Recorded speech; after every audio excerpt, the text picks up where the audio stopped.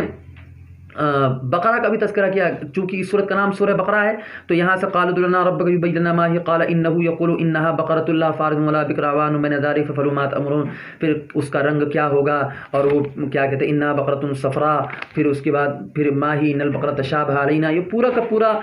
بقرہ کا گائے کا پورا تذکرہ کیا، پورا قصہ اس کے اندر نقل کیا گیا ہے، اور وہ کیا کیا معاملہ ہوا تو پوری تفصیل اس کے اندر ہے جو یہاں پر اس وقت موقع نہیں۔ پھر آگے اللہ رب العزت نے آگے حضرت سلیمان علیہ السلام کا ذکر فرمایا کہ حضرت سلیمان علیہ السلام کو بادشاہت دی تھی، لیکن ان کے زمانے میں لوگ جادوگری کرتے تھے اور شیطان کے راستے پر چلتے تھے، لیکن حضرت سلیمان علیہ السلام ایسے نہیں تھے، وہ اس طرح کی جادوگری نہیں کیا کرتے تھے، اور اللہ رب العزت نے پھر ہاروت اور ماروت کا قصہ بھی بیان فرمایا کہ ہاروت ماروت کو وہاں اللہ رب العزت نے دنیا میں بھیجا اور ان کو بھی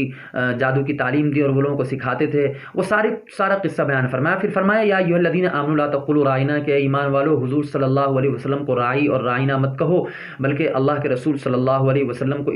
کے لیے یہ نام لینا، ان کو رائنا کہنا، یہ اللہ رب العزت نے اس سے منع فرمایا۔ فرمایا انظرنا واسمعوا، کہو کہ یہ کہنا ہے کہ انظرنا واسمعوا، کہ آپ دیکھیے اور سنیے ہماری بات، اس طرح مخاطب کرنا ہے، رائنا نہیں کہنا ہے، اللہ رب العزت نے اس سے منع فرمایا۔ پھر یہود اور نصارہ کا ذکر فرمایا کہ یہود اور نصارہ ایک دوسرے کو برا بھلا کہتے، یہود کہتے ہیں کہ لیست النصارى علی شیء، نصارہ کچھ نہیں، اور نصارہ کہتے ہیں کہ یہود کچھ نہیں۔ اس کے بعد جب اللہ رب العزت نے قبلے کو بدل دیا تھا اور قبلے کے تحویل قبلہ کا حکم نازل ہوا تھا تو یہود اور نصارہ نے اعتراض کیا تھا، تو اللہ نے اس کا جواب دیا وللہ المشرق والمغرب فینما تولوا فثم وجہ اللہ، کہ مشرق بھی اللہ کا ہے، مغرب بھی اللہ کا ہے، جدھر چاہے رک کر کے نماز پڑھو، سب جگہ اللہ موجود ہے، اور اللہ رب العزت نے جو قبلہ متعین فرما دیا، جو بدل دیا ہے، وہ سب اللہ رب العزت کا ہی بنایا ہوا، کسی اور کا بنایا ہوا نہیں ہے۔ اس کے بعد پھر اللہ رب العزت نے حضرت ابراہیم اور حضرت اسماعیل علیہ السلام کا ذکر فرمایا، ان کا واقعہ بیان فرمایا، ان کا قصہ بیان فرمایا کہ وہ مکہ کے اندر گئے اور وہاں پر اپنے اہل و عیال کو لے کے گئے، اور پھر کیا کہتے ہیں پورا وہ ہے کہ اللہ رب العزت نے مکہ کو کیسا بنا دیا کہ وہاں پہ پھل آنے لگے اور رزق کو پہنچا دیا، اور پھر کیا کہتے ہیں ساری چیزیں وہاں پہنچا دی۔ پھر اسماعیل علیہ السلام نے اور ابراہیم علیہ السلام نے خانہ کعبہ کی تعمیر کی اور کیا کیا اس کے لیے کیا، وہ ساری چیزیں بیان فرمائی ہے، اور فرمایا کہ حضرت اسماعیل علیہ السلام نے کیا کیا دعا کی کہ ربنا تقبل منا، اے میرے رب میں نے یہ گھر بنا دیا ہے، اور کیا کہتے ہیں وَإِذْ يَرْفَعُ إِبْرَاهِيمُ الْقَوَاعِدَ مِنَ الْبَيْتِ وَإِسْمَاعِيلُ، جب ابراہیم علیہ السلام نے اس کو گھر بنا دیا تو اس کے بعد کیا دعا کی کہ ربنا تقبل منا، کہ ہمارا رب اس کو قبول فرما دیجئے، یہ جو میں نے خانہ کعبہ کی تعمیر کی ہے اس کو قبول فرمائیے، اور اس کے بعد پھر پورا دعا ہے ربنا وجعلنا مسلمین لک ومن ذریتنا امۃ مسلمۃ لک وارنا مناسکنا وتب علینا، کہ یہاں پر جو ہے سارے مسلمانوں کو اور پوری امت مسلمہ کو اور میری ذریت کو سب کو یہاں پر بھیجنا، اور سب کو پورا اللہ رب العزت نے پھر اس کو پورا آباد کر دیا۔ پھر ان کے حضرت ابراہیم حضرت اسماعیل علیہ السلام کی دعاؤں کا بھی ذکر ہے اور ان کے استغفار کا ذکر ہے، یہ ساری چیزیں اس کے اندر بیان کی گئی ہیں۔ یہ آپ کے سامنے سورہ بقرہ کا خلاصہ میں نے نقل کر دیا ہے بہت ہی مختصر انداز میں۔ اللہ سے دعا فرمائیں کہ اللہ رب العزت مجھے بھی عمل کی توفیق نصیب فرمائے اور آپ کو بھی عمل کی توفیق نصیب فرمائے۔ وآخر دعوانا الحمدللہ رب العالمین، والسلام علیکم ورحمۃ اللہ وبرکاتہ۔